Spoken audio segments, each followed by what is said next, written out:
night for Manchester United fans. I mean, have you seen the meme of the little kid who was crying, and then at the end, that's the agony and ecstasy we experience as football fans, right? Absolutely. There is no other sport that can take you on such extreme highs and lows as football.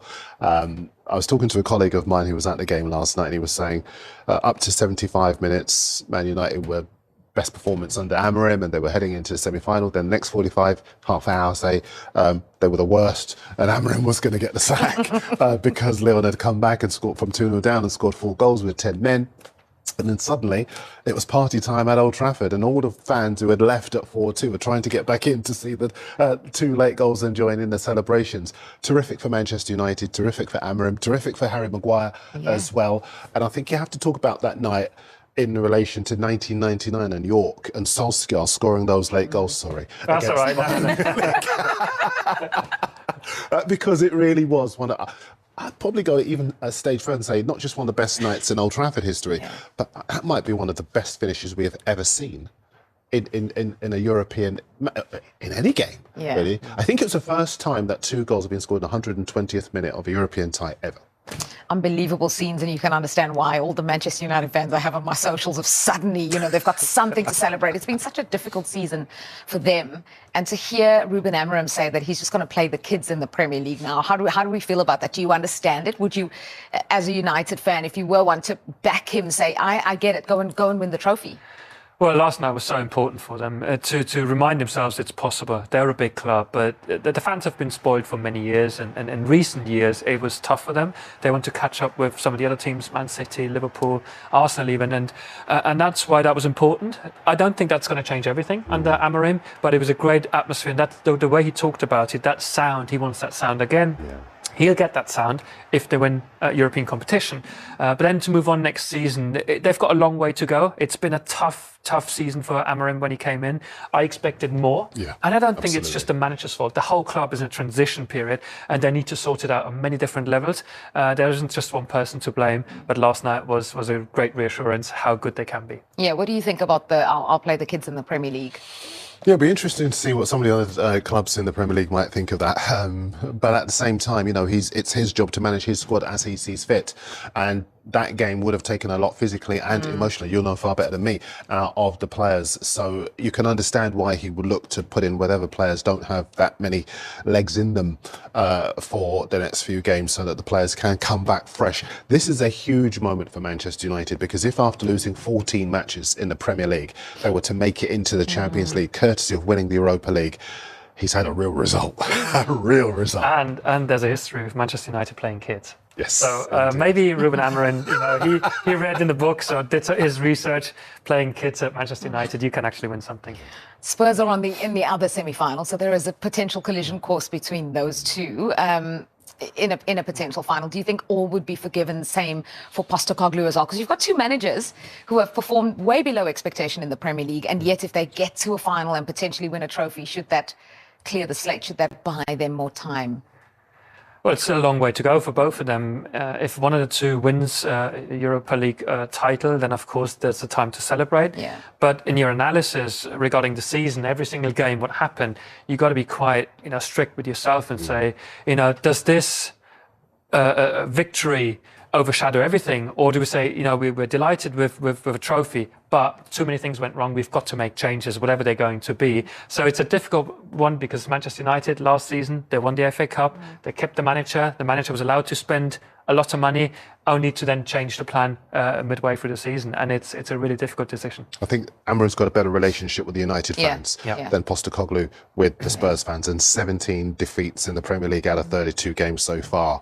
That doesn't weigh in his favour. And so of the 2, if either were to win the Europa League, I think Amorim would have more chance of staying than Postecoglou. Since we've been mentioning Spurs, Wolves beat them last time out and was quite a convincing win. Actually, Wolves are flying ahead of their trip to Old Trafford. 4 wins in a row, and they could, 2 good stats are actually, they could complete the double over United for the first time since 1980, so 45 years. But even better, they could win 5 games in a row for the first time since 1970, which would, at the top flight, I should say, which would be terrific. And why have they done it? Because their head coach, Vitor Pereira, has put some confidence back into the side. They're playing with belief again. They're harassing defenders and they're producing this. It's terrific to see from them. And even though they are away from home, if United play the kids, then I could see maybe the feel-good factor being replaced with a little bit of frustration. And that's quite key. I'll just hand over to you, but that's quite key because I think they've really recaptured at Old Trafford the feel-good factor. Everyone's buzzing from the climax to the game against Lyon. You're mentioning, and I can see that kids thing. If they were then to have a really underwhelming performance, could they lose that feel-good factor? There is that danger for sure. And I saw Manchester United this season under Amorim where I thought, okay, this is the change, Liverpool. It was a really good performance. It was a draw in the end. But the way they played as a team, they defended, they were disciplined. I thought now their season is going to go, everything's going to go in the right direction. And it didn't. They beat Manchester City. That wasn't a game changer for them. That's why last night, great memory, but it's not going to change everything. If they, like you said, play with a young group of players and it doesn't come off, the mood will change very quickly. Okay, well, Sum that up. No, it was hard, and I was watching again the 99, the documentary. Oh yeah. So to have some inspiration for this moment, but was a great night. I think the team were tired, and you feel it during the game, and then 4-2 with one more player, and in the end you think it's over, but here is never over. Did you believe? Did you still believe? I felt that here everything is possible, and then you feel the environment, and then after the 4-3, the penalty from Bruno, and you feel that you can change the game. How pleased are you that you was actually about to change again with goals, given the fact that you didn't really have many goals on your bench, but you made those substitutions and they had huge impact in the end? We tried to put Harry Maguire because he's the only guy that can score a goal with his header, and then Kobe Mino he has a lack of pace in this moment because he had that injury and he stopped for a while, but he's really good on short spaces, and then he has the ability to do that kind of goal, and then we tried, and sometimes it works, and today was a good day. How important is it now, Ruben? I know you're coming into the end of the season, which is a really important part, to get some of your better players back. You've got Luke Shaw some minutes tonight, obviously Mason Mount, Minor you mentioned as well. Such an important time to get them back onto the pitch. It's really important because I can feel that is really, when you are here, you can feel that playing Premier League and the European games is really hard. If you don't have the full squad, it's almost impossible. Mason Mount brings us experience. You can see Luke Shaw. Luke Shaw was meant to play 30 minutes top, but then we had a problem with Nus at halftime. Vic has a personal problem. He had to leave. So all this stuff happened during this game, but in the end it was a good game. Going back to the performance, what's your feelings on the performance in general? Going 2 goals up, throwing it away, allowing 4 goals against you.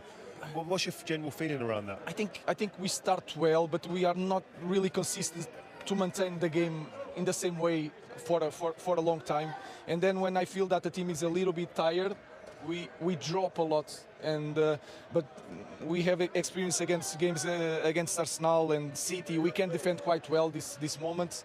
I think we should do better in the 2 goals of Lyon, but that's it. I think we have a lot to improve, but the character was there. Is there a frustration for you, Ruben? You think from the Premier League performances then to Europa League, it seems to be different. Like it frustrates the life out of me. It must be frustrating for you. Yeah, of course, because especially because of the reflection of the coach is the league. You can be good in European games, but your reflection as a team is the league, and we are underperforming. But then we have to see the context. You can see that we lack a lot of characteristics in our team. You want to push forward, and sometimes you see Garner really tired, but you feel during the game he's the only one can make transitions. Yeah. So you think feel a lot physically it's a bit of a problem? Yeah, I think so. And running pace, power. Yeah, and when we play against European teams, you can feel that we can cope better with that. Yeah. In Premier League, we suffer a lot. We can play good, but sometimes to create chances, to let the players 1 against 1 with 3 defenders in the back, we try to do it today and we manage to do it sometimes. in Premier League is completely different. Let's get positive, man. It's been a great result. Entertaining, the emotions up and down all day. This must be a bit of belief now built into this team and to you now, based on what you've achieved today and the emotion that runs alongside it. I think is one type of moment that can change a lot of things, and sometimes we just look at the tactical aspect, the physical aspect, but this kind of moments can change a lot in the player's mind. I think we'll have to go to be really focused on Europa League, and we have to take a risk sometimes with the kids in Premier League, and we have to be tough on that, and the fans have to understand that we have to focus on the Europa League. Athletic Bilbao next, where you hope to end this season lifting silverware. Is there genuine belief in that dressing room and with you that you can go all the way and do it? Yes, you can see in the stadium. So everybody in the moment can believe that is possible. We need to be a little bit luck on the injuries to reach that with some players. Is going to be tough. But the last I had in my career one final, and I had the semi-final in Turin, and the final was in Turin. So we lost the final. So let's change that. On the back of one of the most iconic comebacks in the club's history, Manchester United will aim to maintain their momentum when they take on Wolverhampton Wanderers in the Premier League. The host's stunning 3-goal burst in 6 extra-time minutes secured their midweek comeback, while the visitors arrived brimming with confidence after 4 consecutive victories. Manchester United's 2024-25 campaign hung in the balance as they trailed Lyon 4-2 on Thursday night and 6-4 on aggregate with just minutes of extra time left to play, but a breathtaking burst of 3 goals in 6 minutes saw the Red Devils pull off yet another famous European comeback. The triumph booked Man Ut's place in the semi-finals of the Europa League, and given their league season has been nothing short of a disaster, already recording their worst ever Premier League campaign, the Red Devils are hanging their hat on success in Europe. Ruben Amorim has emphasized that European glory will take precedence, hinting that Man Ut's kids may feature in the league to rest senior stars, but the Red Devils will still want to maintain their positive momentum on Sunday. Man United have failed to win any of their last 3 Premier League outings, with 2 defeats and 1 draw, results that have seen Amorim's men slip to 14th in the league standings, with just 38 points. Although relegation is unlikely, needing only 2 points from the 18 available to secure survival, the Red Devils will be eager to avoid slipping further down the table, with a 17th placed finish still possible, making Sunday's clash with Wolverhampton Wanderers a must-win encounter. Wolves have been viewed as something of a bogey team for the Red Devils since their promotion to the Premier League ahead of the 2018-19 season, with the Old Gold winning 4, drawing 4, and losing 8 of their 16 encounters since. Sunday's visitors have been less successful in their trips to Old Trafford, managing only 1 victory in their last 13 visits, but given their strong form heading into the clash, Vitor Pereira's side have every right to be full of confidence.